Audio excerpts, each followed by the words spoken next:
মধ্যে ওই voter ID card আর জন্ম নিবন্ধন ঠিক করতে গিয়েছে। দেখ কেন বন্ধু? আই দেখ তুই দেখে জিনিসটা দেখতে বিষয়টা কি? আমার নাম হয়েছে মুনাদুল ইসলাম রিফাত হুম। আর আমার বাপের নাম হয়েছে শফিকুল ইসলাম রিফাত। তুমি কি বুঝলে এটা? আসলে আপনার বাবার নাম কি?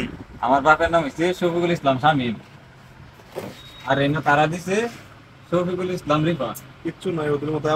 আমারও আইডি কার্ডের এই সমস্যা। কি কর? হ্যাঁ, মায়ের নাম ঠিক নাই। এই যে সমস্যা দেখো। আমার মার নাম হলো সুকিরানী দাস। হ্যাঁ। এর উদ্দেশ্যে সুতি রানী দাস। আয় হ্যাঁ রে বন্ধু আসলে রে আমরা মনে হয় এনআইডি কার্ড আর জন্ম নিবন্ধন ঠিক করার লাগে এই দুনিয়াতে আইছি। না এই জীবনটা আসলে সার্থকের মতো এডি করতে করতে জীবন জীবন চাই। মানছে এই বসে প্রেম করে আর আমরা আমরা আইডি ভোটার আইডি কার্ড জন্ম নিবন্ধন ঠিক করি না। আমরা আর ভোটার আইডি কার্ডে সমস্যা দেখে আমরা বিয়ে করতে আসলে এটার লাগি মনে আমরা বিয়ে আইডি আটকা এটার লাগি বিয়ার কাম